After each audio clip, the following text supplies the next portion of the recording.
Straight ലൈനിലേക്ക് സ്വാഗതം. എങ്ങനെയായിരുന്നു മമ്മൂട്ടിയുടെ ഒരു അപ്രോച്ച്? നമ്മൾ ആദ്യം കാണുമ്പോൾ തന്നെ എന്തൊരു സുന്ദരൻ എന്നാണ് ആദ്യം തോന്നിയത്. ഒരാളുടെ കൂടെ കിടക്കുന്നു, ഒരു സിനിമയിൽ ഒരു അവസരം കിട്ടുന്നു, അവർ രണ്ടുപേരും അത് ഓക്കെയാണ്, അവർക്കതൊരു ട്രാൻസാക്ഷനാണ്. എവിടെ നോ പറയണമെന്ന് അറിയാം. എനിക്ക് എൻ്റെ ബൗണ്ടറീസ് വരയ്ക്കാൻ വളരെ ക്ലിയർ ആയിട്ട് അറിയാം. ഈ പുരുഷൻ്റെ ലോകം എനിക്ക് അറിഞ്ഞുകൂടാ. ഞാൻ രാത്രി 12 മണിക്ക് ഇവിടുത്തെ റോഡിൽ കൂടെ ഇറങ്ങി നടക്കാറില്ല. ഒറ്റയ്ക്ക് ജീവിക്കുക എന്ന് പറയുന്നത് വലിയ വെല്ലുവിളിയാണ്. ഞാൻ ഒറ്റയ്ക്കല്ലേ ജീവിക്കുന്നത്. ഞാൻ ഇവിടുത്തെ സൈബർ സെല്ലിൽ പോയി ഒരു കംപ്ലയിൻറ്റ് കൊടുത്തു.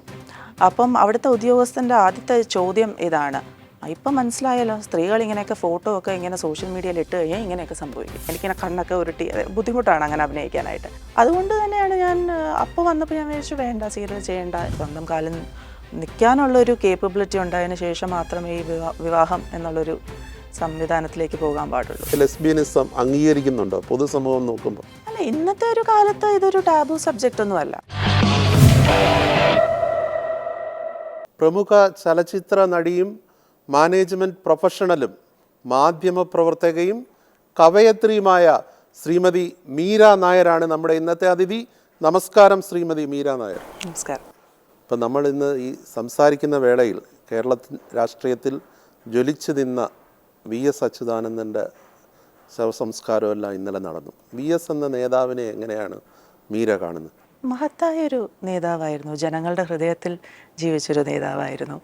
അത് ഒരു പാർട്ടി എന്നതിൽ അതീതമായിട്ട് എനിക്ക് തോന്നുന്നു എല്ലാ വിഭാഗത്തിലുള്ള ജനങ്ങളുടെയും ഹൃദയത്തിനെ തൊടാൻ കഴിഞ്ഞൊരു വിപ്ലവകാരിയായ മഹാനായൊരു നേതാവായിരുന്നു. ഞാൻ ഈ പറഞ്ഞ കാര്യങ്ങളുണ്ട്, അതായത് മാനേജ്മെൻറ്റ് പ്രൊഫഷണലായിട്ടാണ്, അതായത് MBA MCOM എന്ന ബിരുദങ്ങളെല്ലാം നേടിയ ശേഷം കോർപ്പറേറ്റ് മേഖലയിൽ ദീർഘകാലം വർക്ക് ചെയ്തു. ജേർണലിസം പഠിച്ച് ഫസ്റ്റ് റാങ്കോടും ഗോൾഡ് മെഡലോടും കൂടി പാസ്സായി മാധ്യമ മേഖലയിൽ വർക്ക് ചെയ്തു. പിന്നീട് കുട്ടികളെ വളർത്താൻ വേണ്ടി വീട്ടമ്മയായി മാറി. അത് കഴിഞ്ഞിട്ട് സിനിമയിൽ സജീവമായി. അതും മലയാളികൾക്കെല്ലാം ഏറെ പ്രിയങ്കരനായ സത്യൻ അന്തിക്കാടിൻ്റെ ഞാൻ പ്രകാശൻ എന്നുള്ള സിനിമയിലായിരുന്നു അഭിനേത്രിയായിട്ടുള്ള തുടക്കം. എങ്ങനെയായിരുന്നു ആ തുടക്കം? ഞാനീ പറഞ്ഞ പോലെ ഒരു സിനിമയായിട്ട് യാതൊരു ബന്ധമില്ലാത്തൊരു ആളായിരുന്നു. ക്യാമറയുടെ ഫ്രണ്ടിൽ വന്നിട്ടുണ്ട്, അത് പക്ഷേ ഒരു ഇന്റർവ്യൂവർ എന്ന നിലയിലും പ്രോഗ്രാംസ് ഹോസ്റ്റ് ചെയ്തിട്ടുണ്ട്, പ്രത്യേകിച്ചും പ്രമുഖരുടെ ഭാര്യമാരെ. അതെ അതെ അതെ അങ്ങനെ കുറേ പ്രോഗ്രാംസ് ഒരു ഇന്റർവ്യൂവർ, ആങ്കർ എന്നൊക്കെ നിലയിൽ ക്യാമറയുടെ ഫ്രണ്ടിൽ വന്നിട്ടുണ്ടായിരുന്നു. പക്ഷേ അഭിനയം എനിക്ക് ഒട്ടും പരിചയമുള്ള ഒരു മേഖലയല്ലായിരുന്നു, അതിനെക്കുറിച്ച് ചിന്തിച്ചിട്ടുമില്ലായിരുന്നു. പക്ഷേ ഞാനിങ്ങനെ പലയിടത്തും ജോലി ചെയ്ത് ഈ പറഞ്ഞ അവസാനം ഞാനൊരു മാധ്യമ സ്ഥാപനത്തിലായിരുന്നു ജോലി ചെയ്തിരുന്നത്. അപ്പം എനിക്ക് കുട്ടികൾ ചെറുതായിരുന്നു വന്ന്. അപ്പോൾ എനിക്ക് എല്ലാം കൂടെ മാനേജ് ചെയ്യാൻ പറ്റിയില്ല. ഈ ഷിഫ്റ്റും അറിയാമല്ലോ, രാത്രിയുള്ള ജോലിയും ഒരുപാട് പ്രഷറാണല്ലോ. അപ്പോൾ ഞാനങ്ങനെ ഒരു അതിനെക്കുറിച്ച് അധികം ചിന്തിക്കാതെ ഞാനങ്ങ് റിസൈൻ ചെയ്തു. ഞാൻ ഒരു ജോലിയും ചെയ്യാതെ വീട്ടിലിരിക്കുകയായിരുന്നു. അപ്പോൾ ആ സമയത്താണ് എൻ്റെ ഒരു സീനിയർ കോളേജിൽ മാരവാന്യൂസിൽ എൻ്റെ സീനിയറായിട്ട് പഠിച്ചൊരു ലീന എന്നെ വിളിച്ചിട്ട്, ലീന ഒരു മ്യൂസിക് ആൽബം ചെയ്യുന്നു, അപ്പോൾ അതിനകത്ത് അഭിനയിക്കണം എന്ന് പറഞ്ഞു. അപ്പോൾ ഞാൻ ലീനയോട് പറഞ്ഞു എനിക്ക് അഭിനയം പരിചയമില്ല, എനിക്ക്. പക്ഷേ ലീന എന്നിൽ കാണിച്ച ഒരു വിശ്വാസമാണ്. ലീന പറഞ്ഞു ഇല്ല, മീര തന്നെ ഈ റോള് ചെയ്യണം എന്ന് പറഞ്ഞ് ഞാൻ വെറുതെ ഇരിക്കുന്നതുകൊണ്ട് ഞാൻ പോയി ചെയ്തൊരു കാര്യമാണ് എൻ്റെ അമ്മ എന്ന് പറയുന്ന ഒരു ആൽബം.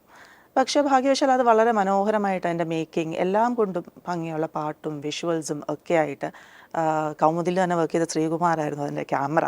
ഇപ്പോഴും വർക്ക് ചെയ്തുകൊണ്ടിരിക്കുന്നു. അതെ അതെ ശ്രീകുമാറായിരുന്നു അതിൻ്റെ ക്യാമറ. അങ്ങനെ ഒരു ജോയിൻറ്റ് എഫേർട്ട്, വളരെ മനോഹരമായിട്ടുള്ളൊരു ആൽബം എൻ്റെ അമ്മ. അപ്പം ഈ അമ്മയുടെ വേഷമായിരുന്നു. അതെ അതെ അതെ ഒരു അമ്മയും മകളും തമ്മിലുള്ള റിലേഷൻഷിപ്പ് എങ്ങനെ കുഞ്ഞിലെ എങ്ങനെയായിരുന്നു, അത് വളർന്നു വരുമ്പോൾ ഒരു ടീനേജർ ആകുമ്പോൾ എങ്ങനെ ആ റിലേഷൻഷിപ്പ് മാറുന്നു എന്നൊക്കെ ലീന വിഷ്വലൈസ് ചെയ്ത് ലീനയുടെ സ്വന്തം അമ്മ എഴുതിയ ഒരു കവിതയാണ്. അതൊരു ഡാൻസിൻ്റെ പശ്ചാത്തലത്തിൽ, ഞാൻ ഡാൻസും ചെയ്യും, അപ്പം ഒരു ഡാൻസ് ടീച്ചറായിട്ടായിരുന്നു അതിനകത്ത്. അങ്ങനെയൊക്കെ മനോഹരമായിട്ട് കൺസീവ് ചെയ്ത് എക്സിക്യൂട്ട് ചെയ്യാൻ പറ്റിയിട്ടുണ്ട്. അഭിനയിക്കാൻ കഴിയുമെന്ന് അതിലൂടെ വ്യക്തമായി. അതെ. അപ്പോൾ അത് കണ്ടിട്ടാണ് അഖിൽ സത്യൻ സാറിൻ്റെ മകൻ, അതെ അഖിലാണ് എന്നെ വിളിക്കുന്നത്. ഈ ആൽബം കണ്ടിട്ടാണ് വിളിക്കുന്നത്. അപ്പോൾ അഖിൽ ഇങ്ങനെ ഔട്ട് ഓഫ് ദ ബ്ലൂ, ഞാൻ ഒട്ടും പ്രതീക്ഷിക്കാതെ ഡയറക്റ്റായിട്ട് വിളിക്കുകയാണ് ചെയ്തത്. അപ്പോൾ ഞാനിത് തമാശയ്ക്ക് വിളിക്കുന്നതാണ്, ഒരു പ്രാങ്ക് കോൾ എന്നൊക്കെ ഞാൻ വിചാരിച്ചോളൂ കേട്ടോ. ഒട്ടും പ്രതീക്ഷിക്കാത്തൊരു കോളായിരുന്നു. പിന്നെ എനിക്ക് തോന്നുന്നു അവിടെയൊക്കെയാണ് എനിക്ക് തോന്നുന്നു ഈ അന്തിക്കാടുള്ളവരുടെ മഹത്വത്തിനെ കുറിച്ച് നമ്മൾ പറയണം. കാരണം അഖിൽ വിളിക്കുമ്പോഴും ഞാനിതൊരു വലിയൊരു പ്ലാറ്റ്ഫോമാണ്, ഒരു ഓപ്പർച്യൂണിറ്റി ആണെന്നൊന്നും എനിക്ക് മനസ്സിലാവുന്നില്ല ശരിക്കും പറഞ്ഞു കഴിഞ്ഞാൽ. അപ്പോൾ എനിക്ക് ഓർമ്മയുണ്ട് ഞാൻ അഖിലിനോട് പറയുന്നത് എനിക്ക് സിനിമയുടെ കഥ കേൾക്കണം. ഇപ്പം അല്ലെങ്കിൽ എന്ത് അഹങ്കാരം കൊണ്ടല്ല കേട്ടോ, അറിവില്ലായ്മ കൊണ്ടാണ്. പക്ഷെ ഞാൻ പറഞ്ഞു എനിക്ക് കഥ കേൾക്കണം. അപ്പോൾ എനിക്കൊന്ന് വേറൊരു ഫിലിം മേക്കറൊക്കെ ആണെങ്കിൽ ചിലപ്പോൾ അവിടെ അത് ആ ഫോൺ വെച്ചിട്ട് പോയേനെ. അതിൻ്റെ ആവശ്യമില്ലല്ലോ. ഒരു സത്യൻ അന്തിക്കാടിൻ്റെ ഫിലിമിൽ അഭിനയിക്കാൻ ആൾക്കാർ ക്യൂ നിൽക്കുകയാണ്. തീർച്ചയായിട്ടും. ആ സമയത്ത് എന്നെ വിളിച്ച ഒരു സിനിമയുടെ കഥ മുഴുവൻ പറയേണ്ട ആവശ്യമൊന്നുമില്ല. പക്ഷേ അതാണ് അവരുടെ ആൾക്കാരുടെ ആ ഒരു ഹംബിൾനെസ്സും അവരെത്രമാത്രം ഗ്രൗണ്ടഡ് ആണെന്നുള്ളതാണ്. അഖില കഥ മുഴുവൻ എന്നോട് പറഞ്ഞു, എൻ്റെ ക്യാരക്ടറിനെ കുറിച്ച് പറഞ്ഞു. പിന്നെ എറണാകുളത്ത് പോയി സത്യൻ സാറിനെയും ശ്രീനിവാസൻ ആദ്യം കണ്ടപ്പോൾ എന്താ അദ്ദേഹം പറഞ്ഞു? അദ്ദേഹം വളരെ കാഷ്വലായിട്ട്, ഞാൻ ആദ്യം കാണുമ്പോൾ സത്യൻ സാറും ശ്രീനിവാസൻ സാറും അഖിലും പിന്നെ ഇതിൻ്റെ കോസ്റ്റ്യൂമിലുള്ള സനീഷ ഇവരെല്ലാം കൂടെ ഉള്ളൊരു മീറ്റിംഗ് ആണ് ആദ്യം. അപ്പോൾ അതും എനിക്ക് എന്താണെന്ന് ആദ്യമായിട്ടാണ് ഞാനിങ്ങനെ ഒരു സ്ഥലത്ത് എന്താണെന്ന് അറിയില്ല. അവിടെ ഒന്നുമില്ല, വളരെ കാഷ്വലായിട്ട് എവിടെയാണ് വീട് സംസാരിച്ചു. അതിലും അമ്മയുടെ വേഷമായിരുന്നു. അതിനകത്ത് ഒരു കുട്ടിയുടെ അതെ അതെ അതെ അതെ. അത് മാത്രമല്ല, മലയാള സിനിമ കണ്ട എക്കാലത്തെയും മികച്ച നടിമാരിൽ ഒരാളായ KPSC ലളിതയോടൊപ്പമാണ് അഭിനയിച്ചത്. അതിൻ്റെ ഒരു ടെൻഷൻ ഉണ്ടാകും. ഭയങ്കര ടെൻഷനായിരുന്നു. KPSC ലളിത ചേച്ചിയും ഫഹദ് ഫാസിലും ഇവരുടെ കൂടെയാണ് ആദ്യത്തെ ഷോട്ട് എന്ന് പറയുന്നത്. ആദ്യ ഷോട്ടിൽ ഫഹദും ഉണ്ട്. രണ്ടുപേരും ഉണ്ട് ആദ്യത്തെ ഷോട്ടിൽ. അപ്പം അതാ ഞാൻ പറയുന്നത്, അതൊക്കെ അത് സാറിന് അതാണ് അവർക്ക് മറ്റുള്ളവരെ എങ്ങനെ കാണാൻ പറ്റുന്നു, എങ്ങനെ പ്ലേസ് ചെയ്യാൻ പറ്റുന്നു എന്നൊക്കെ ഉള്ളതാണ്. അല്ലാതെ അതിനകത്ത് ഞാനൊന്നും പ്രത്യേകിച്ച് ചെയ്തിട്ടില്ല. KPSC ലളിതയായിട്ട് മീറ്റ് ചെയ്ത ഒരു എക്സ്പീരിയൻസ് എങ്ങനെയായിരുന്നു അവരുടെ ഒരു സമീപനം? വളരെ ഫ്രണ്ട്ലി ആയിരുന്നു. ഞാൻ പോയി കണ്ടു, ഇത്രയും മഹത്തായൊരു നടിയല്ലേ, ഞാൻ പോയി കണ്ടു, സംസാരിച്ചു.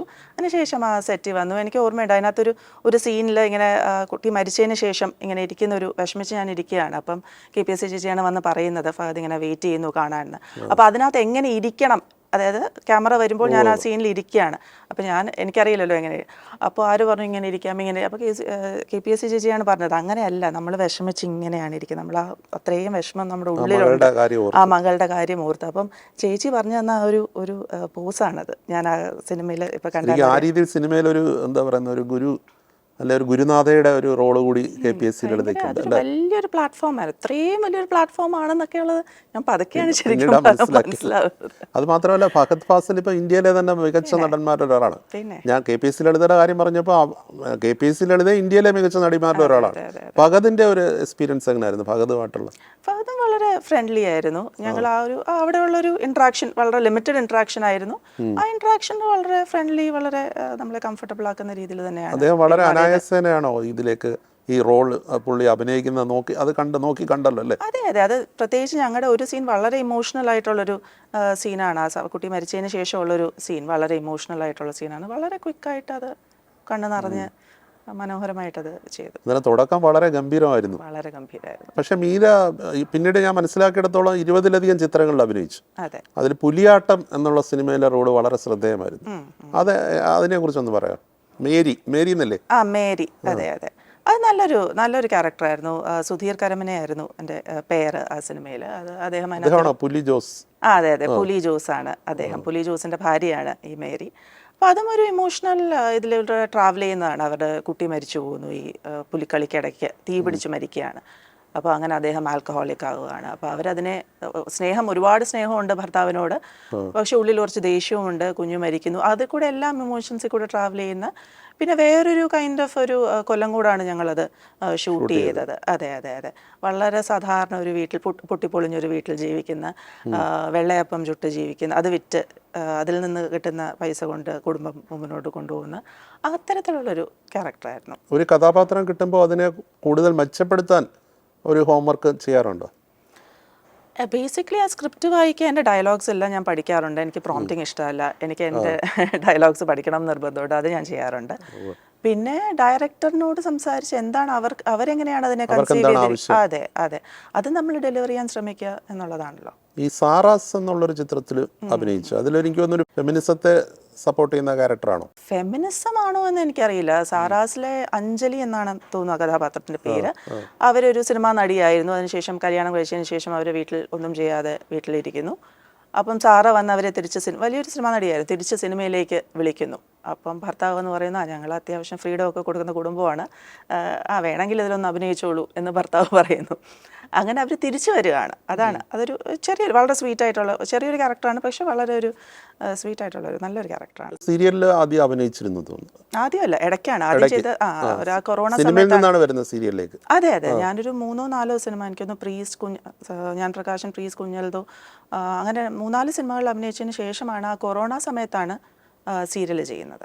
അത് ദീർഘ കഥാപാത്രമായിരുന്നു സീരിയലിൽ. അല്ലാത്ത സെൻട്രൽ കഥാപാത്രമായിരുന്നു. മനം പോലെ മംഗല്യം എന്ന് പറഞ്ഞിട്ടൊരു സീരിയലായിരുന്നു. അതിനകത്ത് സെൻട്രൽ കഥാപാത്രമായിരുന്നു. അത് ആ കൊറോണ സമയത്ത് മുഴുവൻ ഒരു വർഷത്തിൽ കൂടുതൽ സീരിയൽ. അതിൽ ഈ സീരിയലും സിനിമയും തമ്മിലുള്ള വ്യത്യാസം എന്താണ്? എന്തുകൊണ്ട് സീരിയലിൽ പിന്നെ കൂടുതൽ ശ്രദ്ധ കേന്ദ്രീകരിച്ചില്ല? ആ സമയത്ത് എനിക്ക് ഒരുപാട് സീരിയലിൽ നിന്ന് വിളികൾ വന്നിരുന്നു.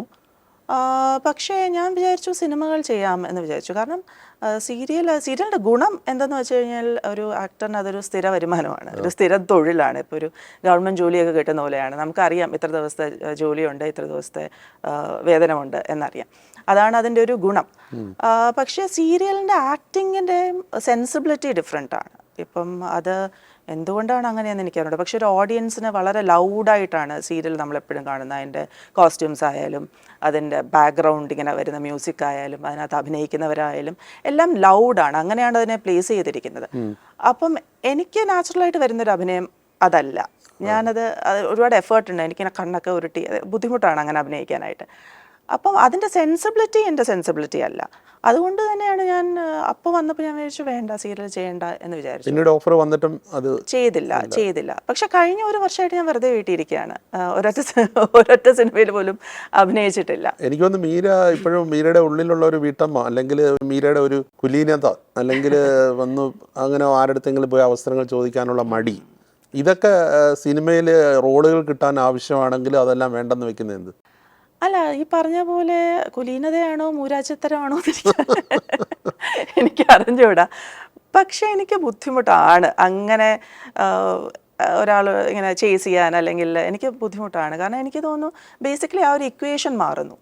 ഇപ്പം നമ്മൾ ഒരാളോട് പിന്നെയും പിന്നെ ഒരു കാര്യം ചോദിച്ചാൽ അവർ നമ്മളെ കാണുന്ന ഒരു രീതി തന്നെ മാറുന്നു. അത് ഞാൻ കംഫർട്ടബിൾ അല്ല. പിന്നെ ജീവിക്കാനൊരു മാർഗം ഉണ്ടെന്നുള്ളത് ഒരു ഘടകമാണല്ലേ? അതെ, എനിക്ക് ഭാഗ്യവശാൽ ഞാൻ ഡിപ്പെൻഡൻ്റ് അല്ല. ഇപ്പം സിനിമ ചെയ്തില്ലെങ്കിലും ഞാൻ ഫിനാൻഷ്യലി കംഫർട്ടബിൾ ആണ്. അതുകൊണ്ട് എനിക്ക് എന്നെ തേടി വരുന്ന ഞാൻ കംഫർട്ടബിൾ ആയിട്ടുള്ള കാര്യങ്ങൾ മാത്രം ചെയ്താൽ മതി എന്ന് തന്നെയാണ് എൻ്റെ തീരുമാനം. ഒടുവിൽ അഭിനയിച്ച ചിത്രം ഏതാണ്? ഒടുവിൽ മാർക്കോ എന്ന് പറഞ്ഞ സിനിമയിലാണ് അഭിനയിച്ചത്. അതെ, പക്ഷെ കഷ്ടകാലത്തിന് ഞങ്ങളതൊരു 5 ദിവസം ഷൂട്ട് ചെയ്തതാണ്. നല്ലൊരു ക്യാരക്ടറായിരുന്നു അതിനകത്ത്. കുട്ടി മാർക്കോയുടെ അമ്മ. അപ്പം അതായിരുന്നു അതിൻ്റെ ഓപ്പണിംഗ് സീൻ. ഞങ്ങളൊരു 5 ദിവസം മൂന്നാറിൽ വളരെ ഡീറ്റെയിൽഡ് ആയിട്ട് അത് ഷൂട്ട് ചെയ്തു. പക്ഷെ സിനിമ വന്നപ്പം അഭാവമില്ല, കട്ട് ചെയ്തു പോയി. അത് സംവിധായകൻ പറഞ്ഞു, എന്നെ വിളിച്ച് പറഞ്ഞു, ഹനീഫ് പറഞ്ഞിരുന്നു എന്നോട്. അതുകൊണ്ട് എനിക്ക് കേട്ടപ്പോൾ വിഷമമായാലും സ്ക്രീനിൽ ചെന്ന് അങ്ങനെയല്ല ഞാനത് അറിഞ്ഞത്. അതില്ലാന്ന് എനിക്ക് അറിയായിരുന്നു. അമ്മ വേഷങ്ങളാണ് പൊതുവെ വരുന്നത് അല്ലേ? തുടക്കം അമ്മ വേഷത്തിലായതുകൊണ്ടാണോ? അല്ല, അത്രയും പ്രായമായില്ലേ എനിക്ക്. അത്ര പ്രായം അല്ല, പൊതുവെ നമ്മളൊരു ഈ ടൈപ്പ് ചെയ്യപ്പെടുക എന്ന് പറയുന്ന രീതിയിൽ നമ്മളൊരു വേഷത്തിൽ തിളങ്ങിക്കഴിഞ്ഞാൽ വളരെ വ്യത്യസ്തമായിട്ടുള്ള റോളുകൾ ചെയ്യാൻ കഴിവുണ്ടെങ്കിലും ഉള്ള അവസരം കിട്ടാൻ അത്ര എളുപ്പമാണോ മലയാള സിനിമയിൽ? അല്ല, എനിക്ക് തോന്നുന്നു ഈ ഒരു ഏജ് തന്നെ ഒരു വലിയ ഫാക്ടറാണ്. കാരണം എൻ്റെ ഒരു ഏജ് ഗ്രൂപ്പിലുള്ള എത്ര ഇൻട്രസ്റ്റിംഗ് ആയിട്ടുള്ള റോളുകൾ മലയാള സിനിമയിൽ വരുന്നുണ്ട്. അതിപ്പോൾ എനിക്ക് മലയാള സിനിമയിലെ അമ്മ കഥാപാത്രങ്ങളെല്ലാം ചെറുപ്പക്കാരികളായ അമ്മമാരുടേതായി മാറി അല്ലേ? അതായത് ന്യൂ ജനറേഷൻ ആക്ടേഴ്സ് ഒക്കെ വന്നുകൊണ്ട് പണ്ട് വലിയ സീനിയർ ആർട്ടിസ്റ്റുകൾ പറയാറുണ്ട് ഇപ്പം പ്രായമായ അച്ഛനെയും അമ്മയും സിനിമയ്ക്ക് വേണ്ടത്. അങ്ങനെ തോന്നുന്നുണ്ടോ? അതുണ്ട്. കാരണം ഇപ്പം അതാണ് എന്ത് തരം റോൾസ് വരുന്നു എന്നുള്ളതാണ്. കാരണം നമ്മളിപ്പോൾ സാധാരണ കാണുന്ന ഇപ്പോൾ എത്രയും പ്രായമുള്ള ആണുങ്ങളും അഭിനയിക്കുന്ന 16 വയസ്സുള്ള കുട്ടികളുടെ കൂടെയാണ് പെയറായിട്ട് അഭിനയിക്കുന്നത്. അതാണ് നമ്മൾ കണ്ടുകൊണ്ടിരിക്കുന്നത്. അപ്പോൾ എന്തുകൊണ്ട് അവരുടെ പ്രായത്തിന് ചേരുന്നവരോടുകൂടി കൂടെ അഭിനയിക്കുന്നില്ല എന്ന് എനിക്ക് അറിഞ്ഞുകൂടാ. പക്ഷെ അതാണ് നമ്മൾ കണ്ടുവരുന്നത്. സീരിയലിലെ സെൻസിബിലിറ്റിയെ കുറിച്ച് പറഞ്ഞല്ലോ. ഈ സീരിയലിൽ ഇപ്പം ഈ കണ്ണുരുട്ടുന്ന അമ്മായിയമ്മയും അല്ലെങ്കിൽ അടുക്കളയിൽ സാരി ഉടുത്തു പോയി പാചകം ചെയ്ത് അതിവിനയത്തോടെ വരുന്ന മരുമകളും കുലസ്ത്രീയായ മരുമകളും എന്നുള്ള കാഴ്ചപ്പാട് ഇത്രയും കാലം കഴിഞ്ഞിട്ട് മാറുന്നില്ലല്ലോ. അതിനൊരു ഓഡിയൻസ് ഉണ്ട്. അതാണ് നമ്മളിത് മാറണമെന്ന് പറഞ്ഞാലും ഇത് അൾട്ടിമേറ്റ്ലി ഒരു പ്രോഡക്റ്റ് അല്ലേ, ഇത് വിൽക്കപ്പെടുന്ന ഒരു പ്രോഡക്റ്റാണ്. അപ്പോൾ ഈ പ്രോഡക്റ്റിന് എവിടെയാണ് മാർക്കറ്റ് ഉള്ളത് അതിനനുസരിച്ചാണ് പ്രോഡക്റ്റ് നിർമ്മിക്കപ്പെടുന്നത്. അത് ഓഡിയൻസിനെ അണ്ടർ എസ്റ്റിമേറ്റ് ചെയ്യുന്നതുകൊണ്ട് കൂടിയല്ലേ? ഓഡിയൻസിന് ഇത് മതി അല്ല. ഇപ്പം ഞാൻ കൊടുത്തു കഴിഞ്ഞാൽ ചിലപ്പം അവർക്ക് ഇഷ്ടപ്പെടത്തില്ലേ? അല്ല, ഞാൻ ചെയ്ത ഒരു പുതിയ കോൺസെപ്റ്റ് ആയിരുന്നു മനം പോലെ മംഗല്യം എന്ന് പറയുന്നത്. അതിനകത്ത് ഒരു ഭർത്താവ് മരിച്ച ഒരു സ്ത്രീ, അവരുടെ മരുമകൾ വന്നിട്ട് അവിടെ അമ്മായിയമ്മ പോരോ കണ്ണുരുട്ടലോ ഒന്നുമില്ല. മകൻ്റെ ഭാര്യ വന്നിട്ട് അമ്മയെ 2ാമത് വിവാഹം കഴിപ്പിക്കുകയാണ് ചെയ്യുന്നത്. അപ്പോൾ അത് വളരെ പ്രോഗ്രസീവ് ആയിട്ടുള്ളൊരു, ഞാനത് ചെയ്യാൻ കാരണം തന്നെ അതാണ്. അത് വളരെ പ്രോഗ്രസീവ് ആയിട്ടുള്ളൊരു കോൺസെപ്റ്റാണ്. അത് തുടങ്ങിയപ്പോഴും ഈ പറഞ്ഞ പോലെ യാതൊരു ഈ കണ്ണുരുട്ടലോ അല്ലെങ്കിൽ ഇങ്ങനത്തെ യാതൊരു വൃത്തികേടുകളും ഇല്ലാതെ വളരെ ഭംഗിയായിട്ടാണത് തുടങ്ങി കുറച്ച് കാലം കഴിഞ്ഞപ്പോഴത്തേക്കും TRP റേറ്റിംഗ് കുറയാൻ തുടങ്ങി. അപ്പോൾ എന്താണ്, അപ്പോൾ മാർക്കറ്റ് ഫീഡ്ബാക്ക് എടുക്കുകയാണ്. അപ്പോൾ ഇതിനകത്തൊരു വില്ലത്തിയെ കൊണ്ടുവന്നു, വില്ലത്തി അവിടെ അത് ചെയ്യുന്നു, ഇത് ചെയ്യുന്നു, കത്തി എടുക്കുന്നു. ഇങ്ങനെ മാറുമ്പോഴാണ് ഇത് ആൾക്കാർ കാണുന്നത്. അതുകൊണ്ടാണ് അത് പിന്നെയും പിന്നെ അങ്ങനെ ഉണ്ടാക്കുന്നത്. ഇപ്പം നമ്മുടെ ചലച്ചിത്ര അക്കാദമി ചെയർമാനായിട്ടിരിക്കുന്ന നടൻ പ്രേംകുമാർ തന്നെ പറഞ്ഞു, ചില സീരിയലുകൾ സമൂഹത്തെ വളരെ തെറ്റായ വഴിക്ക് നയിക്കുന്നുണ്ട്. അങ്ങനെ ഒരു അഭിപ്രായം ഉണ്ടോ?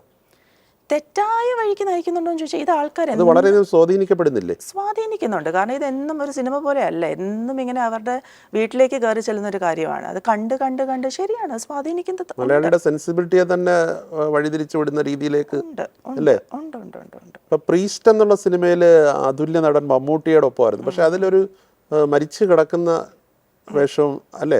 മാത്രമല്ല ചെറിയതുണ്ട്. അദ്ദേഹത്തിനുമായിട്ടുള്ള കോമ്പിനേഷൻ സീനിൽ മരിച്ചു കിടക്കുകയാണ്. കാരണം എന്റെ ക്യാരക്ടറിന്റെ മരണം അന്വേഷിച്ചാണ് അദ്ദേഹം ആ സിനിമയിൽ ഇതിലേക്ക് വരുന്നത്. അപ്പൊ അദ്ദേഹമായിട്ടുള്ള കോമ്പിനേഷൻ മരിച്ചു കിടക്കുകയായിരുന്നു. സിനിമയിലല്ലാതെ കുറച്ച് അല്ലാതെ. മമ്മൂട്ടിയായിട്ടുള്ള ഒരു ചെറിയ ഇതാണെങ്കിലും എങ്ങനെയായിരുന്നു മമ്മൂട്ടിയുടെ ഒരു അപ്രോച്ച്? സംസാരിക്കാൻ അവസരം കിട്ടി, പരിചയപ്പെട്ടു. പരിചയപ്പെട്ടു. പിന്നെ അത് നമ്മൾ ആദ്യം കാണുമ്പോൾ തന്നെ എന്തൊരു സുന്ദരൻ എന്നാണ് ആദ്യം തോന്നിയത്. ഷൂട്ട് ചെയ്ത വീട്ടിൽ നിന്ന് ഇമേജ് ഉള്ള ആളാണ്. സുന്ദരനാണ്, ഭയങ്കര സുന്ദരനാണ്. മലയാള സിനിമയിലെ ഏറ്റവും സുന്ദരൻ മമ്മൂട്ടിയാണോ? അതെനിക്കറിയില്ല, പക്ഷെ സുന്ദരനാണ്, അതിന് സംശയമില്ല. മോഹൻലാലിനോടൊപ്പം അഭിനയിക്കാൻ പറ്റിയോ?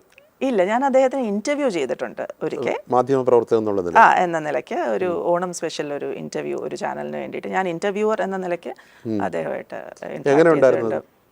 പിന്നെ വളരെ ഈ പറഞ്ഞ പോലെ എന്താണ്, അഗൈൻ മഹാനടനാണ്. ഞാൻ എന്താണ് പറയേണ്ടതിനെ കുറിച്ചിട്ട്.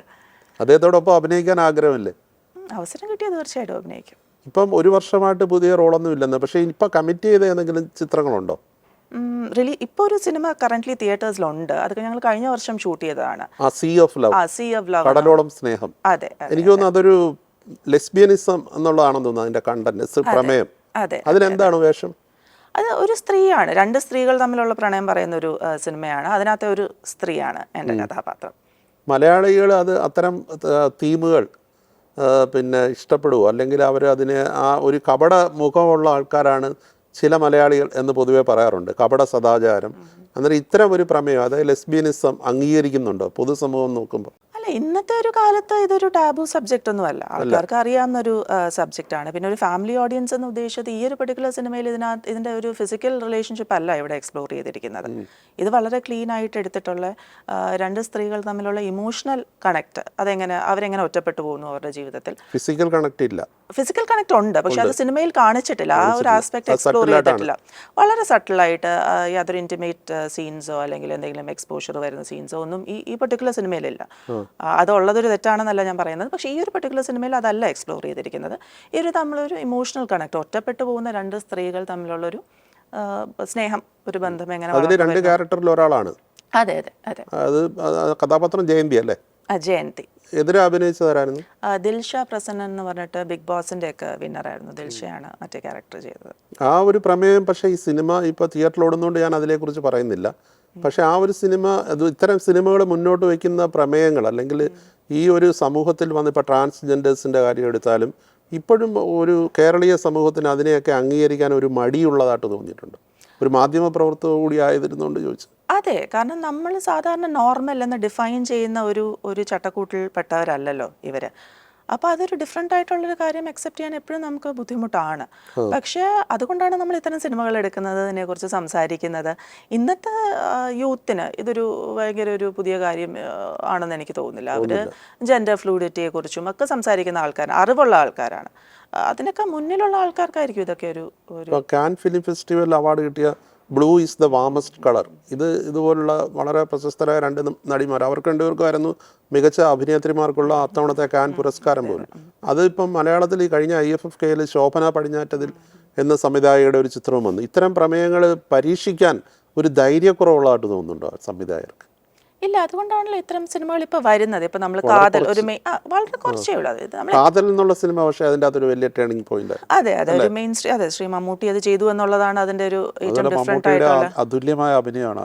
അതെ, അഭിനയവും ധൈര്യവും. കാരണം ഒരു സൂപ്പർ സ്റ്റാർ ഇമേജ് ബ്രേക്ക് ചെയ്ത് അത്തരം ഒരു ജെനുവിൻ ഒരു ക്യാരക്ടർ റോള് ചെയ്യാൻ കാണിക്കുന്ന ധൈര്യം വലിയതാണ്. അതുകൊണ്ട് തന്നെയാണ് അതൊരു മെയിൻ സ്ട്രീമിൽ ആൾക്കാർ കണ്ടത് ആ സിനിമ. അപ്പം അങ്ങനെയൊക്കെ മാറ്റങ്ങൾ വരും. മുന്നോട്ട് തന്നെയാണല്ലോ നമുക്ക് സഞ്ചരിക്കുന്നത്. സിനിമയിൽ അവസരം ലഭിക്കണമെന്നുണ്ടെങ്കിൽ കോംപ്രമൈസ് വേണമെന്നാണ് ഹേമ കമ്മിറ്റി റിപ്പോർട്ടിലെ പല പരാമർശങ്ങളിലും ഒരു പ്രധാനപ്പെട്ട പരാമർശം. മീര ഇപ്പോൾ ഒരു സീരിയലിൽ അഭിനയിച്ചിട്ടുള്ളൂ, പല ഓഫറുകളും പിന്നെ വേണ്ടെന്ന് വെച്ചു. സിനിമയിൽ 20ഓളം ചിത്രങ്ങളിൽ അഭിനയിച്ചു. എന്താണിത് മീരയുടെ ഒരു ഒപ്പീനിയൻ? എൻ്റെ ഒരു പേഴ്സണൽ എക്സ്പീരിയൻസ് പറയുകയാണെങ്കിൽ എനിക്ക് സിനിമയിൽ നിന്ന് യാതൊരു മോശപ്പെട്ട എക്സ്പീരിയൻസും എനിക്ക് പേഴ്സണലി ഉണ്ടായിട്ടില്ല. പക്ഷെ അതുകൊണ്ട് ബാക്കി സ്ത്രീകൾ പറയുന്നത് ശരിയല്ല എന്നല്ല ഞാൻ പറയുന്നത്, എനിക്കുണ്ടായിട്ടില്ല. അതൊരു പക്ഷേ ഈ മുൻപേ പറഞ്ഞ പോലെ ഞാൻ വന്നത് 36ാമത്തെ വയസ്സിലാണ് ഞാൻ സിനിമയിൽ ആദ്യമായിട്ട് വന്നത്. അപ്പോൾ എനിക്ക് എന്താണ് വേണ്ടത്, എന്താണ് വേണ്ടാത്തത് എന്നുള്ളതിനെ കുറിച്ചിട്ട് എനിക്ക് വളരെ വ്യക്തമായ ധാരണയുണ്ട്. എനിക്ക് എൻ്റെ ബൗണ്ടറീസ് വരയ്ക്കാൻ വളരെ ക്ലിയർ ആയിട്ട് അറിയാം. അതുകൊണ്ട് എനിക്ക് ഒരു ബുദ്ധിമുട്ടുകളും ഉണ്ടായിട്ടില്ല. പിന്നെ മുൻപേ പറഞ്ഞ പോലെ ഞാൻ ഫിനാൻഷ്യലി ഡിപ്പെൻഡൻ്റ് അല്ല. സിനിമ ഇല്ലെങ്കിലും കുഴപ്പമില്ല, എനിക്ക് ജീവിക്കാം. അതൊക്കെ കൊണ്ടായിരിക്കാം എനിക്ക് മോശപ്പെട്ട അനുഭവങ്ങൾ ഉണ്ടായിട്ടില്ലാത്തത്. പക്ഷെ അങ്ങനെ അനുഭവങ്ങൾ ഉണ്ടായിട്ടുള്ള ഒരുപാട് പേരുണ്ട്. കാരണം ഒരു ജീവിതമാർഗമായിട്ട് കൂടി ഈ അഭിനയത്തോടുള്ള പാഷനോടൊപ്പം കണ്ടുവരുന്നവർക്ക് അത്തരം തിക്താനുഭവങ്ങൾ ഉണ്ടാകാറുണ്ട്. തീർച്ചയായിട്ടും എന്നുള്ള വാദം ശരി തന്നെയാണ്. തീർച്ചയായിട്ടും. ഇപ്പോൾ സ്ത്രീയുടെ ഒരു സ്വാതന്ത്ര്യം അത് അംഗീകരിക്കുന്നതിൽ സമൂഹം എത്രമാത്രം മുന്നോട്ട് വരുന്നു? ഇപ്പം തന്നെ നമ്മുടെ പത്രങ്ങളിൽ വരുന്ന വാർത്തകൾ, അത് കേരളത്തിൽ തന്നെയുള്ള പ്രത്യേകിച്ച് കൊല്ലം ജില്ലയിലുള്ള 2 യുവതികളുടെ മരണം വിദേശത്ത് വെച്ചാണ്. അതുല്യ, വിഭഞ്ചിക. അത് അവർ വലിയ തോതിൽ വിവാഹം ചെയ്തയക്കുന്നു, സ്വർണവും പണവും എല്ലാം സ്ത്രീധനമായി നൽകുന്നു. അവസാനം പുരുഷൻ മദ്യപിച്ച് വന്നിട്ട് അവരെ കൊലയിലേക്കെന്ന് പറയാൻ നമുക്ക് തെളിവുകളില്ല, പക്ഷേ ആ മരണത്തിലേക്ക് നയിക്കുന്നു. അത്തരം ഒരു ഇപ്പോഴും ഈ 21ാം നൂറ്റാണ്ടിലും അത്തരം സംഭവങ്ങൾ നടക്കുന്നു. ഒരു എന്താ പറയുന്നത്, വളരെ ഒരു ചിന്തിക്കുന്ന ഒരു സ്ത്രീ എന്നുള്ള നിലയിൽ എങ്ങനെയാണ് അതിനെയൊക്കെ നോക്കിക്കാണുന്നത്? ഞാൻ അതിലേക്ക് വരാം. പക്ഷെ മുൻപേ ചോദിച്ച ചോദ്യത്തിന് തന്നെ എനിക്ക് കുറച്ചുകൂടെ പറയാനുണ്ട്. അതായത് എനിക്ക് തോന്നുന്നില്ല പുരുഷന്മാരെല്ലാം മോശക്കാരും സ്ത്രീകളെല്ലാം പുണ്യവാളത്തികളാണെന്നും എനിക്ക് തോന്നുന്നില്ല. പുരുഷന്മാരെല്ലാരും മോശക്കാരും അല്ല, സ്ത്രീകളെല്ലാരും പുണ്യാളത്തികളും അല്ല. അപ്പൊ നമ്മളിത് ഈ ഒരു വിഷയം നമ്മൾ സംസാരിക്കുമ്പോഴും ഇപ്പൊ ഞാൻ ചോദിക്കുന്നത്, ഇപ്പൊ എല്ലാ സ്ത്രീകളും ഒരുമിച്ച് നിന്ന് ഞങ്ങൾക്ക് ഒരു കോംപ്രമൈസും ചെയ്യാതെ, അല്ലെ കോംപ്രമൈസ് കൊണ്ട് ഞങ്ങൾക്ക് കിട്ടുന്ന ഒന്നും ഞങ്ങൾക്ക് വേണ്ട എന്ന് ശക്തമായിട്ടുള്ളൊരു തീരുമാനം എല്ലാ സ്ത്രീകളും ഒരുമിച്ച് എടുത്തു കഴിഞ്ഞു കഴിഞ്ഞാൽ ഈ ഒരു പ്രശ്നം ഉണ്ടാവുമോ? ഇല്ല. അപ്പോൾ എന്തുകൊണ്ടാണ് ഇത്? ചിലവർ അതിന് വില്ലിങ് ആയതുകൊണ്ടാണ്. ചിലവർ വിധേയനാവേണ്ടി വരുന്ന സാഹചര്യം ഉള്ളതുകൊണ്ടുകൂടി. അല്ല, സാഹചര്യമല്ലല്ലോ, അതിപ്പോൾ പലർക്കും അതൊരു ട്രാൻസാക്ഷൻ ആയിട്ടാണ് തോന്നുന്നത്. ഇപ്പോൾ ഒരാളുടെ കൂടെ കിടക്കുന്നു, ഒരു സിനിമയിൽ ഒരു അവസരം കിട്ടുന്നു, അവർ രണ്ടുപേരും അത് ഓക്കെയാണ്, അവർക്കതൊരു ട്രാൻസാക്ഷനാണ്. ഓൾ റൈറ്റ്, അത് അവരുടെ കാര്യം. പക്ഷേ ഇതുണ്ടെങ്കിൽ മാത്രമേ സിനിമയിൽ അവസരം കിട്ടൂ എന്ന് പറയുന്ന സ്ഥലത്താണ് അവിടെ പ്രശ്നം വരുന്നത്. അപ്പോൾ ഓരോരുത്തരും അവരുടെ സെൽഫ് റെസ്പെക്ട് എങ്ങനെ ഡിഫൈൻ ചെയ്യുന്നു എന്നനുസരിച്ചിരിക്കും. അല്ല, അതിനോട് അനുബന്ധമായിട്ട് ചോദിക്കുകയാണ്, ഇപ്പം സമൂഹത്തിൽ തന്നെ ഇപ്പോൾ അടുത്തിടെ ഈ ഹേമ കമ്മിറ്റി റിപ്പോർട്ട് വന്ന ശേഷം വർഷങ്ങൾക്ക് മുമ്പ് നടന്നതായിട്ട് ആരോപിക്കപ്പെടുന്ന ചില സംഭവങ്ങളുടെ പേരിൽ മലയാളത്തിലെ പ്രമുഖ നടന്മാരെ പോലും അറസ്റ്റ് ചെയ്യുകയുണ്ടായി. അതൊക്കെ അവരുടെ ആ സംഭവത്തിനൊന്നും പിന്നീട് തെളിവുകളില്ലെന്ന് പറഞ്ഞ് ഇപ്പോൾ ബാലചന്ദ്ര മേനോനെ അടക്കം പിന്നെ കുറ്റവിമുക്തനാക്കി. മറ്റുള്ളവരുടെ കേസുകളും ആ വഴിക്കാണ് നീങ്ങുന്നത്. അന്നേരം ഒരു വർഷങ്ങൾക്ക് മുമ്പ് നടന്ന അന്നേരം പറയാനൊരു ധൈര്യം സ്ത്രീ കാണിക്കണമെന്നില്ലേ? അല്ല, അതിനോട് ഞാൻ യോജിക്കുന്നില്ല. കാരണം ഇത് വളരെ ട്രോമാറ്റിക് ആയിട്ടുള്ള ഒരു എക്സ്പീരിയൻസ് ആണ്. ശരിക്കുള്ള വിക്ടിംസിന്റെ കാര്യമാണ് ഞാൻ പറയുന്നത്. ചിലപ്പോൾ ആ ഒരു സമയത്ത് എന്ത് ചെയ്യണമെന്ന് അറിഞ്ഞുകൂടാതെ പകച്ചു പോകുന്ന ഒരു സ്ത്രീ ആയിരിക്കും. അത് കുറേ കാലം കഴിഞ്ഞിട്ട് അതിന് അനുയോജ്യമായിട്ടൊരു സാഹചര്യം വരുമ്പോഴായിരിക്കും ചിലപ്പോൾ അവർക്ക് അതിനെക്കുറിച്ച് പറയാൻ പറ്റുന്നത്. അപ്പോൾ ആ ഒരു ടൈം ഫാക്ടറിനോട് ഞാൻ എഗ്രി ചെയ്യുന്നില്ല. അതെ, അത് ഓരോരുത്തരുടെ കാര്യമാണ്. പക്ഷേ ഇതിനകത്ത് ഓഫ് കോഴ്സ് കൺസെൻഷ്വൽ ആയിട്ടുള്ള റിലേഷൻഷിപ്സ് കുറേ കാലം കഴിയുമ്പോൾ അവർ തമ്മിൽ വഴക്കുണ്ടാകുമ്പോൾ അത് പീഡനമായി മാറുന്നത്, ഉഭയസമ്മതപ്രകാരമുള്ള ബന്ധങ്ങൾ പിൽക്കാലത്ത് അഭിപ്രായ വ്യത്യാസം ഉണ്ടാകുമ്പോൾ അതെ, അത് വളരെ വളരെ മോശപ്പെട്ട ഒരു കാര്യമാണ്. കാരണം ഇതുകൊണ്ട് റിയൽ വിക്ടിംസിനാണ് ജസ്റ്റിസ് ഡിനൈ ചെയ്യപ്പെടുന്നത്. കാരണം എല്ലാവരും പറയും എന്താണ്, ഇവരെല്ലാവരും ഇങ്ങനെ പോയവരാണ്, കുറച്ച് കഴിയുമ്പോഴാണ് ഇവരിത് പറയുന്നത്, ഇത് ശരിയല്ല എന്ന് പറയും. അപ്പം റിയൽ വിക്ടിംസ് ആണ് അവിടെ സഫർ ചെയ്യുന്നത്. അപ്പോൾ അതാണ്, ഇതൊരു വളരെ ഒരു ട്രിക്കി ആയിട്ടുള്ള ഒരു, അതെ വളരെ കോംപ്ലക്സ് ആൻഡ് ട്രിക്കി ആയിട്ടുള്ള ഒരു സബ്ജക്റ്റ് ആണ്. സ്ത്രീയുടെ ആത്മഹത്യയെ കുറിച്ച് അതെ ചോദിച്ചിരുന്നു. വളരെ ദുഃഖകരമായിട്ടുള്ളൊരു കാര്യമാണ്. പക്ഷേ നമുക്കറിയാം ഡൗറി ഹറാസ്മെന്റ് ഒരു പണിഷബിൾ ഒഫൻസ് ആണ് എന്നൊക്കെ അറിയാം. പക്ഷേ ഈ 2 സ്ത്രീകളും ഞാൻ മനസ്സിലാക്കുന്നത് ഇവർ ഒരുപാട് വർഷം ആ വിവാഹത്തിൽ നിന്നവരാണ്. അല്ല, എനിക്കൊന്ന് 10-15 വർഷത്തിന്. അപ്പോൾ അവർക്ക് അതിൽ നിന്ന് പുറത്തു വരാൻ പറ്റിയിട്ടില്ല. അതാണ് ഇതിനകത്ത് ഏറ്റവും വലിയൊരു വിഷമകരമായ ഒരു സംഭവം എന്ന് പറയുന്നത്. അപ്പോൾ ഇത്രയും വർഷം അവർ അതിനകത്ത് നിന്ന് എത്രമാത്രം അബ്യൂസ് ഇവർ നേരിട്ടിട്ടുണ്ടാവും. അവർക്ക് അതിനകത്ത് നിന്ന് ഇറങ്ങി വരാൻ പറ്റുന്നില്ല ഇന്നും സ്ത്രീകൾക്ക്. അതായത് കുടുംബജീവിതത്തിൻ്റെ ഒരു മേൽക്കൂര, അത് സൊസൈറ്റിയെ സംബന്ധിച്ചിടത്തോളം അത് വളരെ പ്രധാനമാണെന്ന് ഇവർ ചിന്തിക്കുന്നത് കൊണ്ടുകൂടി ആയിരിക്കില്ലേ? അതുണ്ട്. പിന്നെ ഫിനാൻഷ്യൽ ഇൻഡിപെൻഡൻസ്, അതായത് ഒരു സ്ത്രീക്ക് ഒരു മാരേജിൽ നിന്ന് ഇറങ്ങി വന്ന് സ്വന്തമായി തീരുമാനങ്ങൾ എടുക്കണമെങ്കിൽ നമ്പർ 1 ഫിനാൻഷ്യൽ ഇൻഡിപെൻഡൻസ് വേണം. അവർക്ക് അവരുടെ കയ്യിൽ പൈസ വേണം, എന്നാൽ മാത്രമേ അവർക്ക് അതിന് പറ്റുള്ളൂ. രണ്ടാമത് അവരുടെ സ്വന്തം ഫാമിലിയിൽ നിന്നുള്ള സപ്പോർട്ട്, അത് രണ്ടും കൂടെ ഒന്നിച്ച് വന്നു കഴിഞ്ഞു കഴിഞ്ഞാൽ മാത്രമേ അവർക്ക് അങ്ങനെ ഇറങ്ങി വരാൻ പറ്റൂ. എങ്ങനെയെങ്കിലും അഡ്ജസ്റ്റ് ചെയ്ത് നിന്ന് പോകണം എന്നുള്ളൊരു പ്രേരണ ഈ കുടുംബത്തിൽ നിന്ന് പോലും ചിലപ്പോൾ ഉണ്ടാകാറില്ലേ അതെ ഇല്ലേ? അതെ അതെ അതെ അങ്ങനെയാണ് ഇത്രയും എഡ്യൂക്കേറ്റഡ് ആയിട്ടുള്ള ആൾക്കാർ പോലും വളരെ ക്രൂരമായ മർദ്ദനങ്ങൾക്ക് വിധേയരാകുന്നു. ഇപ്പൊ തന്നെ വിഭജികയുടെ നമ്മുടെ ഈ ദൃശ്യങ്ങളിലൊക്കെ കാണുമ്പോൾ അവരെ എന്തുമാത്രം ഉപദ്രവിച്ചതിന്റെ വിഷ്വൽസ് ഒക്കെ പുറത്തു വന്നിട്ടുണ്ട്. അതിനെ അതിജീവിക്കാൻ ഇപ്പോഴും ആൾക്കാർ കഴിയുന്നില്ല. അതാണ് അപ്പം നമ്മളത് നമ്മുടെ പെൺകുട്ടികളെ തന്നെ കൂടുതൽ എഡ്യൂക്കേറ്റ് ചെയ്യണം തോന്നുന്നു. ആൺകുട്ടികൾ ഓഫ്കോഴ്സ് ആൺകുട്ടികൾക്ക് നല്ല അടിയും കൊടുക്കണം. പെൺകുട്ടികൾക്ക് കുറച്ചുകൂടെ ധൈര്യം, കുറച്ചുകൂടെ ഇൻഡിപെൻഡൻ്റ് ആയിട്ട് അവരുടെ വിദ്യാഭ്യാസം, അവർക്ക് സ്വന്തമായിട്ടൊരു ജോലി അല്ലെങ്കിൽ സ്വന്തം കാലം നിൽക്കാനുള്ളൊരു കേപ്പബിലിറ്റി ഉണ്ടായതിനു ശേഷം മാത്രമേ ഈ വിവാഹം എന്നുള്ളൊരു സംവിധാനത്തിലേക്ക് പോകാൻ പാടുള്ളൂ. ഇപ്പം ജപ്പാനിലൊക്കെ ആണെങ്കിൽ വിവാഹിതരാവുന്ന യുവതികളുടെ എണ്ണം വളരെ ഗണ്യമായി കുറയുന്നുണ്ട്. കേരളത്തിലും സിംഗിൾ പേരൻ്റ് അല്ലെങ്കിൽ വിവാഹം വേണ്ട എന്ന് ചിന്തിക്കുന്ന സ്ത്രീകളുടെ എണ്ണവും കൂടി വരുന്നുണ്ട് എന്ന് തോന്നിയിട്ടുണ്ട്. കൂടി വരുന്നുണ്ട്. ഇപ്പോഴത്തെ ജനറേഷനിലെ കുട്ടികൾക്കൊക്കെ ഈ കല്യാണം എന്ന് പറയുന്നത് അതൊരു ഓപ്ഷൻ മാത്രമാണ്. അവർക്ക് വേണമെന്ന് ഏതെങ്കിലും ഒരു കാലഘട്ടത്തിൽ തോന്നിയാൽ കല്യാണം കഴിക്കാം എന്നുള്ളതാണ്. അല്ലാതെ ഒരു ഫസ്റ്റ് സ്റ്റെപ്പ് അല്ലെങ്കിൽ ഒരു അൾട്ടിമേറ്റ് ഡെസ്റ്റിനേഷൻ ആയിട്ട് അവരത് കാണുന്നില്ല. മാത്രമല്ല കേരളത്തിൽ തന്നെ വിവാഹ മോചനം കൂടി വരുന്നുണ്ട്. കുറച്ചുകൂടി ഒരു സ്വാതന്ത്ര്യ ബോധം സ്ത്രീകൾക്കിടയിൽ ഉണ്ടായിട്ടുണ്ടോ, അതോ നേരത്തെ പറഞ്ഞ കണക്ക് എല്ലാവരും പുണ്യാളത്തിമാരല്ലാത്തതുകൊണ്ട് എടുത്തു ചാടി പോകുന്നവരും ഉണ്ടോ? ഇല്ല, അങ്ങനെ എനിക്ക് തോന്നുന്നില്ല. ഒരു സ്ത്രീ മനഃപൂർവ്വമായിട്ടൊരു മാരേജ് ബ്രേക്ക് ചെയ്ത് ചുമ്മാ ഒരു ബാലിശമായി, വളരെ കുറച്ച് ആൾക്കാരുണ്ട്, അല്ലെങ്കിൽ ബാലിശമായിട്ടൊരു റീസണിൻ്റെ പുറത്ത് പോകുന്നു. കാരണം ഈ പറയുന്ന പോലെ എളുപ്പമല്ല. ഒരു വിവാഹത്തിൽ നിന്ന് പുറത്ത് വന്ന് ഒറ്റയ്ക്ക് ജീവിക്കുക എന്ന് പറയുന്നത് എളുപ്പമുള്ള കാര്യമല്ല.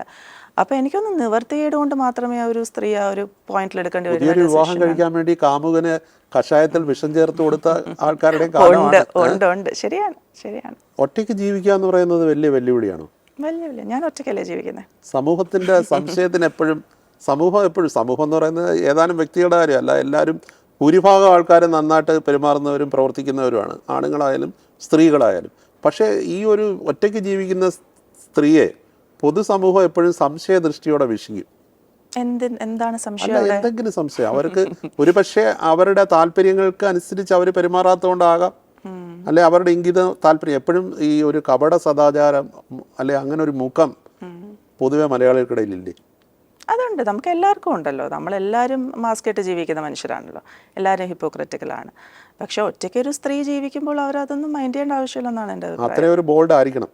അതായിരിക്കും ഒറ്റയ്ക്ക് ജീവിക്കുക എന്ന് പറയുന്ന ഒരു കരുത്താണല്ലേ? പിന്നെ ഓഫ് കോഴ്സ്. അതിൻ്റെ ചാലഞ്ചസ് എന്താണ്? ചാലഞ്ചസ് ഇപ്പോൾ തന്നെ ഞാനിപ്പോൾ ഒരു സിംഗിൾ പേരൻ്റ് ആണ്. അപ്പോൾ എനിക്ക് 2 ആൺകുട്ടികളാണുള്ളത്. അവർ രണ്ടുപേരും ടീനേജേഴ്സാണ് ഇപ്പോൾ.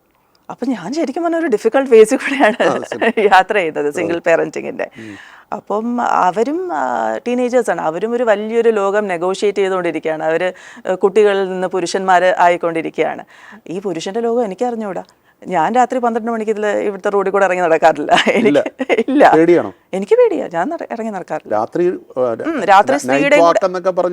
സ്ത്രീയുടെയും കൂടെ അവകാശമാണ്, അതൊക്കെ ശരിയാണ്. പക്ഷെ എനിക്ക് പേടിയാട്ടോ. അപ്പൊ ഞാൻ പറയുന്ന ഉണ്ടെന്നുള്ള പേടി എനിക്കുണ്ട്. എനിക്ക് പേടിയുണ്ട്. ഞാൻ ഇറങ്ങി നടക്കില്ല. ബോൾഡാണ്, പക്ഷെ ഞാൻ ഇതിനൊന്നും ഞാനില്ല. ഇല്ല. അപ്പൊ ഞാൻ പറഞ്ഞു വന്നത് അവരുടെ ഒരു പുരുഷന്റെ ലോകം എന്ന് പറയുന്നത് ഒരു സ്ത്രീയുടെ ലോകത്തിൽ നിന്ന് വളരെ ഡിഫറെൻ്റ് ആണ്. അപ്പോൾ ഒരു സ്ത്രീ എന്ന നിലയ്ക്ക് എനിക്ക് ഒരുപാട് പരിമിതികളുണ്ട്. അപ്പോൾ ഞാൻ ഇവരെ വളർത്തുമ്പോൾ ഞങ്ങൾ തമ്മിൽ ഇങ്ങനെ അവരൊരു ഭയങ്കര സ്ട്രഗിളാണ്, ആ ഒരു ഫേസാണ് ഇപ്പോൾ. പക്ഷെ അടിസ്ഥാനപരമായി അങ്ങോട്ടും ഞങ്ങൾക്ക് തമ്മിൽ വളരെ സ്ട്രോങ് സ്നേഹത്തിന്റെ ഒരു ബോണ്ടുണ്ട്. അതുകൊണ്ട് മറികടക്കാനാവാത്ത ഒന്നുമില്ല. അതാണ്, ആ ഒരു ബോണ്ട് വളരെ സ്ട്രോങ് ആയിട്ട് 2 മക്കളുമായിട്ട് എനിക്കുണ്ട്. അപ്പോൾ അതിന്റെ ഒരു ബലത്തിലാണ് ഇങ്ങനെ പോകുന്നത്. ഒറ്റയ്ക്ക് ജീവിക്കുമ്പോൾ ഈ രാത്രികാലങ്ങളിൽ ഫോണിൽ വിളിച്ച് ശല്യം ചെയ്യുന്ന ഫൈമി കാമുകർ ഉണ്ടോ, അതോ അവരെ ശല്യങ്ങളുണ്ടോ? അതിനെ എങ്ങനെ നിലയ്ക്ക് നിർത്തുന്നു? നിലയ്ക്ക് നിർത്താൻ വലിയ ബുദ്ധിമുട്ട്. നമ്മൾ റെസ്പോണ്ട് ചെയ്യാതിരുന്നാൽ മതിയല്ലോ കൂടുതൽ. അതെ, നമ്മൾ അതിനുള്ള സ്പേസ് കൊടുക്കാതിരിക്കുക എന്നുള്ളതാണ്. ഇപ്പോൾ ഒരാളൊരു പൂ അയച്ചു, കായ അയച്ചു, നമ്മൾ റെസ്പോണ്ട് ചെയ്യാതിരിക്കുക, പൂ സ്വീകരിക്കാതിരിക്കുക. പിന്നെ നിരന്തരം അയച്ചുകൊണ്ടിരുന്നാൽ ബ്ലോക്ക് ചെയ്യുക, അത്രേ ഉള്ളൂ. ഇപ്പം തന്നെ സോഷ്യൽ മീഡിയയിൽ ഭയങ്കരമായിട്ട് ഈ സ്ത്രീ വിരുദ്ധത അല്ലെങ്കിൽ തന്നെ എന്തെങ്കിലും ഒരു കാര്യം വന്നു കഴിഞ്ഞാൽ ഭയങ്കരമായ അറ്റാക്ക്. ഇപ്പം സിനിമാ രംഗത്ത് പ്രവർത്തിക്കുന്നവരാണെങ്കിലും ഇപ്പം എല്ലാ മേഖലകളിൽ പ്രവർത്തിക്കുന്നവരും എല്ലാം ഈ സോഷ്യൽ മീഡിയ അറ്റാക്ക് അല്ലെങ്കിൽ സൈബർ അറ്റാക്ക് അത് നേരിടേണ്ടി വന്നു. ഇപ്പം രാജസേനനുമായിട്ട് അഭിനയിച്ചൊരു സിനിമ കഴിഞ്ഞപ്പോൾ അങ്ങനെ എന്തെങ്കിലും ഒരു അനുഭവം ഉണ്ടായി? എനിക്ക് എന്തായിരുന്നു? എനിക്കത് കൃത്യമായിട്ട് അറിയാത്തതുകൊണ്ട് ചോദിക്കുക. ഞാനും പിന്നെ ഞാനും എന്നുള്ളൊരു സിനിമയിലാണ് അദ്ദേഹത്തിൻ്റെ കൂടെ അഭിനയിച്ചത്. അതായിട്ട് ബന്ധപ്പെട്ടല്ല, എനിക്ക് ആ ഒരു ഇടയ്ക്ക് ഏതോ ഒരു ഡേറ്റിംഗ് സൈറ്റിൽ എൻ്റെ ഫോട്ടോ എന്ന് വെച്ചാൽ സാധാരണ ഒരു ഫോട്ടോ, എവിടുന്നോ കിട്ടിയ ഒരു ഫോട്ടോ, ആ ഫോട്ടോ ഇട്ടിട്ട് ഇങ്ങനെ പരസ്യം ചെയ്യുകയാണ് ഏതോ ഒരു ഡേറ്റിംഗ് സൈറ്റിൽ. അപ്പം ഇത് പലരും എന്നെ വിളിച്ചു പറഞ്ഞു. അപ്പം ഞാനത് മൈൻഡ് ചെയ്യാതിരുന്നു. പക്ഷേ പിന്നെയും ഒരുപാട് ആൾക്കാർ എന്നെ ഇത് കാണുന്നു, അവരുടെ ഫീഡിൽ വരുന്നു. ഫോട്ടോ ഒരു സാധാരണ ഫോട്ടോ ആണ്, പക്ഷേ അതൊരു ഡേറ്റിംഗ് സൈറ്റാണ്. അപ്പോൾ എൻ്റെ പടം വെച്ചിട്ടാണ് ഇവരിത് അഡ്വർടൈസ് ചെയ്യുന്നത്. അപ്പോൾ അങ്ങനെ ഫൈനലി ഞാൻ ഇവിടുത്തെ സൈബർ സെല്ലിൽ പോയി ഒരു കംപ്ലയിൻറ്റ് കൊടുത്തു. അപ്പം അവിടുത്തെ ഉദ്യോഗസ്ഥൻ്റെ ആദ്യത്തെ ചോദ്യം ഇതാണ്, ഇപ്പം മനസ്സിലായല്ലോ സ്ത്രീകൾ ഇങ്ങനെയൊക്കെ ഫോട്ടോ ഒക്കെ ഇങ്ങനെ സോഷ്യൽ മീഡിയയിൽ ഇട്ട് കഴിഞ്ഞാൽ ഇങ്ങനെയൊക്കെ സംഭവിക്കും എന്നാണ് ആദ്യത്തെ റെസ്പോൺസ്. അപ്പം ഒന്നാമതൊരു പോലീസ് സ്റ്റേഷനിൽ കയറുകയാണ്, അത് പേടിച്ചിട്ടാണ് പോകുന്നത്. അപ്പോൾ അവിടുത്തെ ഫസ്റ്റ് റെസ്പോൺസ് ഇതാണ്. അപ്പം ഞാൻ ശരിക്കും പറഞ്ഞാൽ പതറിപ്പോയി. നമ്മളിടാത്ത ഫോട്ടോയുടെ കാര്യത്തിലാണ് അല്ലെങ്കിൽ നമ്മൾ സ്ത്രീകൾ അതുകൊണ്ട് സോഷ്യൽ മീഡിയയിൽ വീട്ടിലിരിക്കണം എന്നാണ് പറയുന്നത്. സോഷ്യൽ മീഡിയയിൽ ഫോട്ടോ ഒന്നും ഇടരുത്, നിങ്ങളുടെ ഫോട്ടോ കിട്ടിയോണ്ടാണല്ലോ ഡേറ്റിംഗ് സൈറ്റിൽ ഇട്ടത് എന്നുള്ളതാണ് അവിടുത്തെ ആറ്റിറ്റ്യൂഡ് എന്ന് പറയുന്നത്, ബേസിക് ആറ്റിറ്റ്യൂഡ്. അപ്പോൾ അതാണ്. അപ്പം അത് കഴിഞ്ഞിട്ട് പക്ഷേ അത് ഞാൻ കുറച്ച് ഫോളോ അപ്പ് ചെയ്തു. പക്ഷേ ഇത് ട്രേസ് ചെയ്യാൻ പറ്റുന്നില്ല. അതാണ് ഈ സൈബർ ഇടത്തിന്റെ ഒരു വലിയ പ്രശ്നം. നമുക്ക് സൈബർ സെക്യൂരിറ്റി ഞാൻ പിന്നെ അതിനെ വിട്ടു. ഞാൻ പിന്നെ എൻ്റെ അടുത്ത് പലരും സംസാരിച്ചവർ പറഞ്ഞു ഇതിന്റെ പുറകെ നടന്ന് സമയം കളയാന്നല്ലാതെ അത് വിടുക എന്നുള്ളതേ ഉള്ളൂ. സോഷ്യൽ മീഡിയ നിയന്ത്രിക്കാൻ കാര്യമായിട്ടുള്ള രീതിയിൽ ഇപ്പൊ കഴിയുന്നില്ല. ഭയങ്കരമായിട്ട് ഉപദ്രവിക്കുന്ന രീതിയിലേക്ക് ഉണ്ട്. പിന്നെ ഇതിന്റെ ഏറ്റവും വലിയ അനോണിമിറ്റിയാണ്. ആർക്കും ഒരു ഐഡിയ ഉണ്ടാക്കി ഇത് ആരാന്നൊന്നും അറിയില്ല, വായി തോന്നുന്നു എന്തും പറയാം. ഇത് എങ്ങനെ കണ്ടുപിടിക്കും, ഇതെങ്ങനെ നമ്മൾ നിർത്തും, എനിക്കറിഞ്ഞൂടാ. അത് ഇവോൾവ് ചെയ്യേണ്ട ഒരു കാര്യമാണ്. രാജസേനോടൊപ്പം അഭിനയിച്ച എങ്ങനെ ഉണ്ടായിരുന്നു?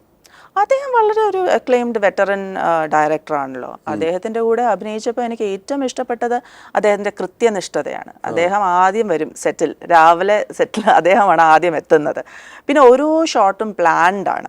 അപ്പോൾ ഒരു ആക്ടർ എന്ന നിലയ്ക്ക് നമുക്ക് വളരെ കംഫർട്ടബിളാണ് വർക്ക് ചെയ്യാനായിട്ട്. അദ്ദേഹത്തിന് ഭയങ്കര ക്ലാരിറ്റിയാണ് എന്താണ് വേണ്ടതെന്നുള്ളത്. അപ്പോൾ നമുക്കൊരു 10 ഷോട്ട് എടുക്കേണ്ട ആവശ്യമില്ല, ഒരു ഷോട്ട് അദ്ദേഹം ഹാപ്പി ആണെങ്കിൽ അത് മതി. അപ്പോൾ വളരെ എഫിഷ്യൻ്റ് ആയിട്ട് വർക്ക് ചെയ്യുന്ന ഒരു ഡയറക്ടറാണ്. ഇപ്പൊ അച്ഛൻ ഒരു വാഴ വെച്ചു, അങ്ങനെ ഒരു സിനിമ, പക്ഷേ വലിയ രീതിയിൽ തിയേറ്ററിൽ സക്സസ് ആയില്ലെങ്കിലും നല്ല കഥാപാത്രമായിരുന്നു. നല്ല കഥാപാത്രമായിരുന്നു. അത് AV അനൂപ് ആയിരുന്നു അതിന്റെ പ്രൊഡ്യൂസർ. അദ്ദേഹം തന്നെയാണ് ഒരു മേജർ ക്യാരക്ടർ അതിനകത്ത് ചെയ്തത്. സന്ദീപ് എന്ന ആണ് അതിന്റെ ഡയറക്ടറിന്റെ പേര്. ഞാൻ അതിനകത്തൊരു ഗുജറാത്തി സ്ത്രീയായിട്ടാണ് അഭിനയിച്ചത്. അതേപോലെ രസകരമായ ക്യാരക്ടറാണ്. ഒരു ഡാൻസ് ഒക്കെ ഉണ്ട്. അപ്പൊ ഞാൻ വെച്ചു വയസ്സാം കാലത്ത് എനിക്ക് ഡാൻസ് ഒക്കെ ചെയ്യാനുള്ള ചിന്ത അല്ലല്ല. കാരണം ഈ ഒരു പ്രായത്തിൽ എത്ര പേരൊരു മറ്റേ ഹോളി പാട്ടൊക്കെ ഡാൻസ് ചെയ്യുന്നുണ്ട് സിനിമയിൽ? ആര് ഡാൻസ് ചെയ്യുന്നുണ്ട്? എനിക്ക് 43 വയസ്സായി. അല്ല, ഞാൻ സിനിമയുടെ കാര്യമാണ്, സിനിമയുടെ കോണ്ടെക്സ്റ്റിലാണ് ഞാൻ സംസാരിക്കുന്നത്. സിനിമയിൽ നമ്മൾ സ്ക്രീനിൽ കാണുന്ന സ്ത്രീകൾക്ക് കിട്ടുന്ന കഥാപാത്രങ്ങൾ, ആ കോണ്ടെക്സ്റ്റിലാണ് ഞാൻ സംസാരിക്കുന്നത്. അപ്പോൾ അങ്ങനെ ഒരു ഹോളി ഡാൻസ് ഒക്കെ ഉണ്ടായിരുന്നു അതിനകത്ത്. വളരെ രസകരമായിട്ട് ഞങ്ങൾ കോഴിക്കോട് ഷൂട്ട് ചെയ്തു. നല്ല കഥാപാത്രമായിരുന്നു, വളരെ ഡിഫറെൻ്റ് ആയിട്ടുള്ള ഭയങ്കര. പക്ഷേ സിനിമ സക്സസ്ഫുൾ ആയിരുന്നില്ല. അപ്പോൾ അതാണ് നമുക്കൊരു സക്സസ്ഫുൾ സിനിമയിൽ നല്ല കഥാപാത്രം കിട്ടും. അതാണ് ഒരു വലിയ ബ്രേക്ക് അല്ലേ? ആ ഒരു ബ്രേക്കിന് വേണ്ടിയാണ് കാത്തിരിക്കുന്നത്. വരുമായിരിക്കും, അറിഞ്ഞുകൂടാ. വരട്ടെ, തീർച്ചയായിട്ടും വരും. നർത്തകിയാണ്. അത് ഏത് ആരുടെ കീഴിലാണ് പഠിച്ചത്? അത് വളരെ ആ ഒരു കരിയർ വലിയ രീതിയിൽ മുന്നോട്ട് കൊണ്ടുപോകാൻ നോക്കിയായിരുന്നു? ഇല്ല, ഞാൻ കൊച്ചിലേ തൊട്ട് ഡാൻസ് ചെയ്യും. എനിക്ക് തോന്നുന്നു ഇവിടെയുള്ള എല്ലാ കുട്ടികളും ഡാൻസ് പഠിക്കാൻ പോകുന്നു. അങ്ങനെ ഞാനും ഡാൻസ് പഠിക്കാൻ പോയിട്ടുണ്ട്. ആദ്യം ഇവിടുത്തെ റഗാറ്റയിൽ പോയി. അപ്പോൾ കുറച്ച് ദിവസം കഴിഞ്ഞപ്പോൾ എനിക്ക് കാല് വേന എടുക്കുന്നു, ഇനി പോകാൻ പറ്റില്ല എന്ന് പറഞ്ഞ് നിർത്തി. അപ്പോൾ എന്നെ ഒരിക്കലും നിർബന്ധിച്ചിട്ടില്ല. ഇപ്പം നമ്മൾ ഇപ്പം കാണുന്ന പല പേരൻസിന്റെ നിർബന്ധമൊന്നുമില്ലായിരുന്നു. അവരെല്ലാത്തിനും ഒരു സ്വാതന്ത്ര്യം തന്നു. അതെ അതെ അതെ അതെ. ഇപ്പം നമ്മളിപ്പോൾ ഇന്ന് കാണുന്ന പല കലാതിലകങ്ങൾ അല്ലെങ്കിൽ അങ്ങനെ വരുന്നവരുടെയൊക്കെ പിന്നിലെ പേരൻസിനെ നമ്മൾ കാണും, ഇങ്ങനെ നിൽക്കും. അപ്പോൾ സ്കൂൾ യൂത്ത് ഫെസ്റ്റിവലിലാണ് അത് ഏറ്റവും കൂടുതൽ. ഇത് ഇവർ തമ്മിലുള്ള തല്ലൊക്കെ കാണുമ്പോഴാണ് നമ്മൾ അത്ഭുതപ്പെട്ടു പോകുന്നത്. അപ്പോൾ എൻ്റെ കേസിൽ അങ്ങനെയൊന്നും ഇല്ലായിരുന്നു. എനിക്ക് കാലുവേനാണെങ്കിൽ പഠിക്കേണ്ട വേണമെങ്കിൽ പഠിക്കുക, അത്രയൊക്കെ ഉള്ളൂ. അപ്പോൾ ഞാനങ്ങനെ പഠിച്ചു. പിന്നെ സ്കൂളിലും കോളേജിലും ഒക്കെ ഞാൻ ഡാൻസ് ടീമിൻ്റെ ഭാഗമായിരുന്നു. ഓൾ സെയിൻസ് കോളേജിൽ ആണ് ഡിഗ്രി ചെയ്തത്. അവിടെ ഞങ്ങൾ നല്ലൊരു ഡാൻസ് ടീം ഉണ്ടായിരുന്നു. സൗമ്യ ബാലൻ അങ്കിളുടെ, കാന്തിപതി ബാലൻ അങ്കിളുടെ മകൾ, ഞങ്ങളൊക്കെ ഭയങ്കര ഫ്രണ്ട്സാണ്. ഞങ്ങളുടെ ഒരു ഡാൻസ് ടീം ഉണ്ടായിരുന്നു. ഞങ്ങൾ യൂത്ത് ഫെസ്റ്റിവലിന് പ്രൈസുകൾ, മാതൃഭൂമി ഫെസ്റ്റിവലിന് പ്രൈസുകൾ, അങ്ങനെയൊക്കെ ഒരു രസകരമായിട്ടുള്ളൊരു സംഭവമായിട്ടാണ് ഞാൻ ഡാൻസിനെ കണ്ടിരുന്നത്. മുന്നോട്ട് കൊണ്ടുപോകുന്നുണ്ടോ? ഉണ്ട്. അതിനുശേഷം കല്യാണമൊക്കെ കഴിഞ്ഞൊരു വലിയ ബ്രേക്ക് വന്നു. എൻ്റെ കുട്ടികളൊക്കെ ജനിച്ചു. അതിനുശേഷം മൂത്തവൻ ബ്രേക്ക് ഡാൻസ് പഠിക്കാൻ പോയപ്പോൾ എൻ്റെ തൊട്ടപ്പുറത്ത് ഒരു മോഹിനിയാട്ടം ക്ലാസ് ഉണ്ടായിരുന്നു. അപ്പോൾ എന്തായാലും വെയിറ്റ് ചെയ്യണമല്ലോ, അവനെ വിളിച്ചുകൊണ്ട് പോകണമല്ലോ. അപ്പോൾ അങ്ങനെ ചുമ്മാ ജോയിൻ ചെയ്തതാണ്. പക്ഷെ എനിക്ക് ഭയങ്കര അപ്പോഴാണ് ഞാൻ അതിനെ കുറച്ചുകൂടെ സീരിയസ് ആയിട്ട് ഞാൻ എൻജോയ് ചെയ്ത് പഠിക്കാൻ തുടങ്ങിയത്. പിന്നെ ഞാനിപ്പം കഴിഞ്ഞൊരു 10 വർഷമായിട്ട് മോഹിനിയാട്ടം പഠിക്കുന്നുണ്ട്, പെർഫോം ചെയ്യുന്നുണ്ട്. കുറച്ച് നല്ല ഫെസ്റ്റിവൽസിലൊക്കെ പ്രോഗ്രാംസ് ചെയ്യുന്നുണ്ട്. ഞാനിപ്പം പുരി ജഗന്നാഥപുരിയിൽ ഒരു പ്രോഗ്രാം ചെയ്തിരുന്നു ഇന്റർനാഷണൽ ആർട്സ് ഫെസ്റ്റിവലിൻ്റെ ഭാഗമായിട്ട്. അങ്ങനെ കുറച്ച് നല്ല സ്റ്റേജസ് ചെയ്യാൻ പറ്റിയിട്ടുണ്ട്. ഈ കോർപ്പറേറ്റ് വേൾഡിൽ വർക്ക് ചെയ്ത അവസ്ഥ എങ്ങനെയായിരുന്നു? അന്നേരം പൊതുവെ ഭയങ്കര സമ്മർദ്ദമുള്ള ഒരു തൊഴിൽ രംഗമാണെന്ന് പറയാറുണ്ട്. എങ്ങനെയായിരുന്നു ഒരു എക്സ്പീരിയൻസ്? ഞാൻ കോർപ്പറേറ്റ് വേൾഡിന് പറ്റിയ ഒരാളല്ല. ഞാൻ എം ബി എ അതേ നമ്മൾ ആ സമയത്തൊക്കെ ഓക്കെ ബികോം പഠിക്കുന്നു എന്തായാലും മാത്സ് പഠിക്കാൻ വയ്യ, സയൻസ് ഇഷ്ടമല്ല. പിന്നെ എല്ലാവരും ചോദിക്കുന്നത് ലിറ്ററേച്ചർ എന്താണ് പഠിക്കാത്തതെന്ന്. കാരണം എൻ്റെ അമ്മ ഒരു ഇംഗ്ലീഷ് പ്രൊഫസറായിരുന്നു ഓൾ സയൻസ് കോളേജിൽ. അമ്മയുടെ പേര് ഗീത നായർ എന്നാണ്. അച്ഛൻ മുരളീധരൻ. അദ്ദേഹത്തിന്റെ അവസാനത്തെ ജോലി അദ്ദേഹം റിലയൻസ് കമ്മ്യൂണിക്കേഷൻസിന്റെ വൈസ് പ്രസിഡന്റ് കോർപ്പറേറ്റ് അഫയേഴ്സ് ആയിരുന്നു. അച്ഛൻ ഇനിഷ്യലി ഒരു ഷോർട്ട് സർവീസ് കമ്മീഷൻ ചെയ്തിരുന്നു, ആർമിയിൽ മേജറായിരുന്നു. അച്ഛൻ ഇല്ല, അമ്മയുണ്ട്. അമ്മ വളരെ ആക്റ്റീവായിട്ട്, അമ്മ ഒരു പബ്ലിഷിംഗ് കമ്പനി നടത്തുന്നു ഓൾ സയൻസിൽ നിന്ന് റിട്ടയർ ആയതിനു ശേഷം. അമ്മ വളരെ ആക്റ്റീവായിട്ട് ഒരു ഫുൾ സപ്പോർട്ടായിട്ട് എൻ്റെ കൂടെ തന്നെ ഉണ്ട്. എന്നിട്ട് MBA എടുത്തിട്ട് കോർപ്പറേറ്റ് വേൾഡിൽ വർക്ക് ചെയ്തിട്ട് പിന്നെ അതിലൊരു താല്പര്യം തോന്നാത്തതുകൊണ്ടാണ് അവിടെ നിന്ന് മാറി? അതെ, ഞാൻ MBA ചെയ്തു. ക്യാമ്പസ് പ്ലേസ്മെൻറ്റ് ചെന്നൈയിലാണ്. ഞാൻ institute for financial management research CAT examination എഴുതി നല്ലൊരു ഇൻസ്റ്റിറ്റ്യൂട്ടിൽ തന്നെയാണ് അഡ്മിഷൻ കിട്ടിയത്, അവിടെ പഠിച്ചു. അപ്പോൾ ഞാൻ ഇങ്ങനെയൊക്കെ ചെയ്തുകൊണ്ടിരുന്നു. പക്ഷേ എൻ്റെ ഒരു ഹൃദയം ഒരിക്കലും അതിനകത്ത് അല്ലായിരുന്നു. ഞാൻ ഫണ്ടമെൻ്റലി എനിക്ക് തോന്നുന്നു ഞാനൊരു ക്രിയേറ്റീവ് പേഴ്സൺ ആണ്. അപ്പോൾ എന്നെ ഇങ്ങനെ ഒരു അടച്ചിടാൻ ബുദ്ധിമുട്ടാണ്, ഒരു സിസ്റ്റത്തിനുള്ളിൽ അടച്ചിടാൻ ബുദ്ധിമുട്ടാണ്. മീര നായരുടെ ഒരു വ്യക്തിത്വത്തിലെ ഒരു ഏറ്റവും പ്രധാന വിഷയം എന്ന് പറയുന്നത് കവിതയാണ്. അത് ഇംഗ്ലീഷിലാണ് കവിത എഴുതുന്നത്. ഇപ്പൊ തന്നെ ഒന്നിലധികം സമാഹാരങ്ങൾ പുറത്തു വന്നു. വിഷാദഭരിതമായ കവിതകളാണോ എഴുതുന്നത്? ആദ്യം മുഴുവൻ പ്രണയ കവിതകളായിരുന്നു എഴുതിക്കൊണ്ടിരുന്നത്. ആദ്യ സമാഹാരത്തിന്റെ പേരെന്തായിരുന്നു? Grey bone when black invaded white എന്നാണ് ആദ്യത്തെ പുസ്തകത്തിന്റെ പേര്. പിന്നെ poetry vending machine, embody, maybe it rains forever in the mountains. ഇപ്പം 5ാമത്തെ കളക്ഷൻ അടുത്ത മാസം റിലീസ് ചെയ്യാണ്. ഒരു അഹല്യ ലിറ്ററേച്ചർ ഫെസ്റ്റിവൽ എന്ന് പറഞ്ഞാൽ പാലക്കാട് വെച്ചിട്ടുള്ളൊരു festival. Who reads poems anyway. കവിത ആരെ വായിക്കുന്നു? ആ അവസ്ഥയായി. അവിടെ നിന്ന് അവസാനം ആർക്ക് വേണ്ടിയിട്ട് എഴുതുന്നു, ആര് വായിക്കുന്നു കവിത? അല്ല, കവിത വായിക്കുന്ന ഒരു വലിയ ലോകം ഇപ്പോഴും ഉണ്ട്. വളരെ കുറച്ച് ആൾക്കാരേ ഉള്ളൂ കവിത വായിക്കുന്നത്. ഇംഗ്ലീഷിൽ എഴുതിയ എന്ത്? നേരത്തെ ചോദിച്ച ഒരു ചോദ്യം ഉണ്ടല്ലോ, അമ്മ ഇംഗ്ലീഷ് പ്രൊഫസർ എന്നിട്ട് ലിറ്ററേച്ചറിന് പോയില്ല പഠിക്കാൻ. അതെ പഠിക്കാൻ പോയില്ല. എനിക്ക് പഠിക്കണമെന്ന് ഒരാഗ്രഹം തോന്നിയിട്ടില്ല ലിറ്ററേച്ചർ. പക്ഷെ അമ്മ തന്നെയാണ് എന്നെ ഉത്തരവാദി. കാരണം അമ്മ ഇംഗ്ലീഷ് പ്രൊഫസർ ആയതുകൊണ്ട് വീട്ടിൽ വരുന്ന പുസ്തകങ്ങൾ എപ്പോഴും ഇംഗ്ലീഷ് ആയിരുന്നു. അപ്പൊ ഞാൻ കൊച്ചിലെ തൊട്ട് വായിക്കുന്നത് ഇംഗ്ലീഷിലാണ്. ഇപ്പോഴും ഞാൻ വായിക്കുന്നത് ഇംഗ്ലീഷിലാണ്. അതുകൊണ്ടാണ് ഞാൻ എഴുതുമ്പോൾ എനിക്ക് വരുന്ന ഭാഷ ഇംഗ്ലീഷാണ്. മലയാളത്തിൽ എഴുതാൻ കഴിവില്ലാത്തതുകൊണ്ടാണ് ഞാൻ മലയാളത്തിൽ എഴുതാത്തത്. ശരി. അതിന് ഇംഗ്ലീഷ് കവിതകളിൽ ഇപ്പം ഞാൻ പറഞ്ഞ ജീവിതം വിഷാദഭരിതവും അതേസമയം പ്രണയനിർഭരവും അതേസമയം ആനന്ദ ഒക്കെ ഉള്ള എല്ലാം ചേർന്ന ഒരു മിക്സാണ് ജീവിതം. അതൊക്കെയാണോ കവിതകളിൽ പ്രതിഫലിപ്പിക്കുന്നത്? അതെ, കവിത നമ്മൾ അനുഭവിക്കുന്ന കാര്യങ്ങളും നമ്മളെ ചുറ്റും കാണുന്ന കാര്യങ്ങളും നമ്മളെ ടച്ച് ചെയ്യുന്ന കാര്യങ്ങളും ഒക്കെ ആണല്ലോ. അപ്പോൾ നമ്മുടെ ഭാവനയിലുണ്ടാവുന്ന കാര്യങ്ങൾ, ഇതിൻ്റെ എല്ലാം ഒരു മിക്സാണ് കവിത. അതുപോലെ ഈ മാധ്യമ പ്രവർത്തകയായിട്ടിരിക്കുമ്പോൾ ഒരുപാട് പ്രമുഖ വ്യക്തികളുടെ ഭാര്യമാരെ ഇൻ്റർവ്യൂ ചെയ്തിട്ടുണ്ട്. അതിൽ ഓർത്തിരിക്കുന്ന എന്തെങ്കിലും അനുഭവങ്ങളുണ്ടോ? ഒരുപാട് പേരുടെ ഇൻ്റർവ്യൂ ചെയ്തിട്ടുണ്ട്. ഇവരൊക്കെ ആയിട്ട് എനിക്ക് നല്ലൊരു റിലേഷൻഷിപ്പ് സ്ഥാപിക്കാൻ പറ്റി എന്നുള്ളത് ഒരു വലിയ സന്തോഷമുള്ള ഒരു കാര്യമാണ്. നമ്മൾ കാണാത്ത പലരും, ഫോർ എക്സാമ്പിൾ ഇപ്പം മുതുകാടിൻ്റെ ഭാര്യ, നമ്മൾ അധികം കണ്ടിട്ടില്ലാത്തൊരു സ്ത്രീയല്ലേ, അല്ലേ? അങ്ങനെ ഒരു മീഡിയയിലൊന്നും വരാത്തൊരു സ്ത്രീയാണ്. അപ്പോൾ അവരെ വെച്ചിട്ടൊരു ഫുൾ പ്രോഗ്രാം ചെയ്തു. അവരെ സംസാരിപ്പിച്ചെടുക്കുക എന്നുള്ളത് വളരെ ബുദ്ധിമുട്ടുള്ളൊരു കാര്യമാണ്. പക്ഷേ ഞങ്ങളത് ചെയ്തു. അങ്ങനെയൊക്കെ കുറച്ച് എക്സ്പീരിയൻസസ് ഉണ്ട്. ഇപ്പം ഷാജി എൻ കരുൺ സാറിൻ്റെ ഭാര്യ ഇൻ്റർവ്യൂ ചെയ്തിരുന്നു. വളരെ നല്ലൊരു എന്ത് ഭംഗിയായി വളരെ ജെന്റിലായി കാര്യങ്ങൾ പറയുന്നൊരു സ്ത്രീ. അങ്ങനെ ഒരുപാട് നല്ല സ്ത്രീകളെ പരിചയപ്പെടാൻ പറ്റി. കവിത, കവയത്രി, മാനേജ്മെന്റ് പ്രൊഫഷണൽ, മാധ്യമ പ്രവർത്തക, നർത്തകി, അഭിനേത്രി, ഇതിലേത് റോളാണ് ഏറ്റവും ഉള്ളിലേക്ക് വരുന്നത്? കവിതയാണ് എന്നിൽ വളരെ നാച്ചുറലായിട്ട് യാതൊരു എഫേർട്ടും ഇല്ലാതെ ഓർഗാനിക്കായിട്ട് സംഭവിക്കുന്ന ഒരു കാര്യം കവിത തന്നെയാണ്. പിന്നെ മാധ്യമപ്രവർത്തക എന്ന് പറയുന്നത് ഞാനൊരു മെയിൻ സ്ട്രീം ന്യൂസിൻ്റെ ആളല്ല. ഞാനിപ്പോൾ ഹ്യൂമൻ ഇൻട്രസ്റ്റ് സ്റ്റോറീസ് അല്ലെങ്കിൽ ഒരു ഇൻ്റർവ്യൂവർ, അതൊക്കെ ഞാൻ എൻജോയ് ചെയ്യുന്ന കാര്യങ്ങളാണ്. പക്ഷെ ഒരു മെയിൻ സ്ട്രീം ഹാർഡ് കോർ ന്യൂസിൻ്റെ അല്ല ഞാൻ, കോർപ്പറേറ്റിൻ്റെ ആളല്ല ഞാൻ. നൃത്തം എനിക്കിഷ്ടമാണ്. നൃത്തം ഞാൻ പെർസ്യൂ ചെയ്യുന്ന ഒരു കാര്യമാണ്. എനിക്ക് സന്തോഷം തരുന്ന ഒരു കാര്യമാണ്. അഭിനയവും ഞാൻ ഇഷ്ടപ്പെട്ടു. അതായത് പിന്നെ മീരയിലെ നൈസർഗികമായ അഭിനയത്തിൻ്റെ ഒരു കഴിവ് പ്രയോജനപ്പെടുത്തുന്ന സിനിമകളാണ്, അതിനുവേണ്ടിയാണ് കാത്തിരിക്കുന്നത് അല്ലേ? അങ്ങനെ വന്നാൽ കൊള്ളായിരുന്നു. നല്ല ക്യാരക്ടേഴ്സ്, നല്ല മേക്കേഴ്സ്, ഇവരുടെയൊക്കെ വർക്ക് ചെയ്യാൻ പറ്റിയ നല്ല കാര്യം തന്നെയാണ്. ജീവിതത്തിൽ ഇപ്പം ഒരു സ്ത്രീ ജനിക്കുമ്പം അവർ ആ പേരൻസിൻ്റെ, അച്ഛൻ്റെയും അമ്മയുടെയും തണലിൽ വളരുന്നു. പിന്നീട് ഒരു ഘട്ടത്തിൽ ഭർത്താവിൻ്റെ തണലിൽ വളരുന്നു. അത് കഴിഞ്ഞിട്ട് മക്കളുടെ ഒരു സാമീപ്യവും അല്ല ചില ഇപ്പം മീരയുടെ കാര്യത്തിലല്ല പൊതുവെ അവരുടെ ഒരു തണലിൽ വരുന്നത്. സ്ത്രീ എപ്പോഴും ഒരു ബന്ധനത്തിൻ്റെ ഒരു ചങ്ങലയിലൂടെയാണ് സഞ്ചരിക്കുന്നത്. സ്ത്രീയുടെ സ്വാതന്ത്ര്യം ഉണ്ടോ അതോ ഒറ്റയ്ക്കാണോ എല്ലാ സ്ത്രീകളും? അല്ല, സ്ത്രീ അതാണ് വളരെ ഡിഫിക്കൾട്ടാണ്. നമ്മുടേതായ ഒരു സ്പേസ് കണ്ടെത്തുക എന്ന് പറയുന്നത് വളരെ ഡിഫിക്കൾട്ടാണ്. കാരണം ഇതെല്ലാം ഇങ്ങനെ ഒരുപാട് ഒരു ബ്ലാക്ക് ഹോളാണ്. ഒരു കല്യാണം കഴിഞ്ഞ് കഴിഞ്ഞാൽ നമ്മളൊരു റെസ്പോൺസിബിലിറ്റീസിൻ്റെ ഒരു ബ്ലാക്ക് ഹോളിൽ പെടുകയാണ്. അപ്പോൾ അതിൽ നിന്ന് ഇറങ്ങി വന്ന് ഞാനത് വിവാഹം വിട്ടുവരണം എന്നല്ല ഞാൻ പറയുന്നത്. ഒരു ഇൻഡിവിജ്വൽ എന്ന നിലയ്ക്ക് നമ്മുടെ ഒരു സ്പേസ്, നമുക്കിഷ്ടമുള്ള കാര്യങ്ങൾ, ഇതൊക്കെ വളരെ എഫേർട്ടാണ് അതൊരു കണ്ടെത്തി അങ്ങനെ ചെയ്യാൻ പറ്റുക എന്നുള്ളത്.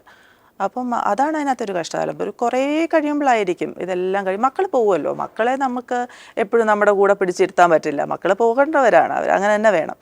ആ ഒരു സ്റ്റേജൊക്കെ എത്തുമ്പോഴായിരിക്കും വേറെ ഒന്നുമില്ല, വേറെ ഇൻട്രസ്റ്റ് ഇല്ല, വേറെ ഫ്രണ്ട്ഷിപ്സ് ബിൽഡ് ചെയ്തിട്ടില്ല, വേറെ ആക്ടിവിറ്റീസ് ഇല്ല, ഇൻട്രസ്റ്റ് ഇല്ല. അങ്ങനെ പെട്ടുപോകുന്ന സ്ത്രീകളുണ്ട് ഇഷ്ടം പോലെ. ജീവിതത്തിൻ്റെ രസം എന്താണ്? രസം ഇതെല്ലാം എക്സ്പ്ലോർ ചെയ്യുക എന്നുള്ളതാണ്. ഞാനെപ്പോഴും ഞാനിങ്ങനെ കുരങ്ങാണെന്നാണ് എനിക്ക് ബട്ടർഫ്ലൈ എന്ന് വേണമെങ്കിൽ പറയാം, പക്ഷെ കുരങ്ങെന്ന് ഞാൻ പറയട്ടെ. അതെ, ഒരു കൊമ്പിൽ നിന്ന് മറ്റൊരു കൊമ്പിലേക്ക് ചാടി ഞാനങ്ങനെ എക്സ്പ്ലോർ ചെയ്യാൻ വേണ്ടി വളരെ കുറച്ച് കാലമല്ലേ നമ്മൾ ജീവിക്കുന്നുള്ളൂ. അപ്പോൾ എക്സ്പ്ലോർ ചെയ്യുക, ഒരു ഓപ്പൺ ഹാർട്ടോടുകൂടി, ഓപ്പൺ മൈൻഡോടുകൂടി കാര്യങ്ങളെ സമീപിക്കുക എന്നുള്ളതാണ്. ഈ നർത്തകിയാണെന്നുള്ളതിനോടൊപ്പം തന്നെ നല്ല പാട്ടുകൾ ഇഷ്ടപ്പെടുന്ന ആളുമാണ്. പാട്ട് ഇഷ്ടമാണ്. പാടുമോ? ഇല്ല, പാടില്ല. എന്തായാലും കൂടുതൽ നല്ല കഥാപാത്രങ്ങൾ മീരയെ തേടി എത്തട്ടെ.